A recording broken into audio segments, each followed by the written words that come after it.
So, in case you didn't know, and I'll put it in the comments so you can go and sign it, there is now a petition trying to stop the UN from having Iran, of all places, on their Human Rights Board. Because Iran is so good with human rights, right? That's why, oh, check it out. It turns out, get out of the way. Wow. All those girls that got sick in school in Iran, it turns out someone put nerve gas into the schools because, God forbid, women learn anything. Meanwhile, we have the bloated tyrant thanking yet another dictator for being allowed to go onto the W.H.O.'s board. Anything that has humans involved in it has the potential to be corrupt. The UN is anti-Semitic from way back.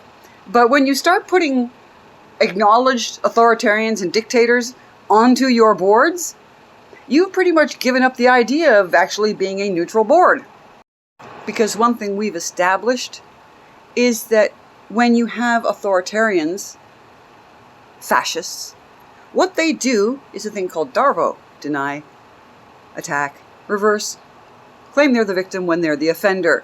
Much like Palestinians claiming that Israel are using child soldiers.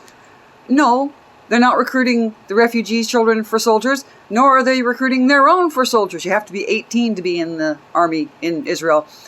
But what you do have is the PLO, the Hamas, using these children as human shields while they put their munitions in schools and in churches and in hospitals, and also training these children to be soldiers, because that's what they're doing.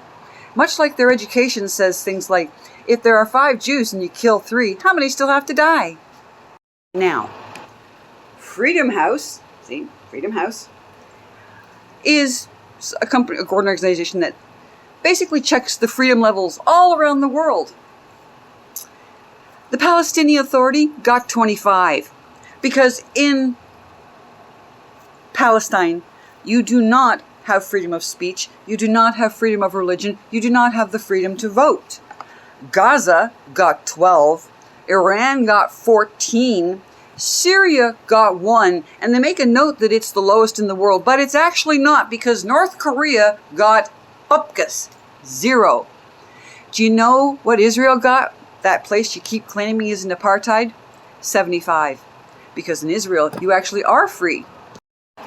Rabbi D, whose wife was slaughtered by a Palestinian terrorist, she donated her organs, all 5, and 1 went to a Muslim.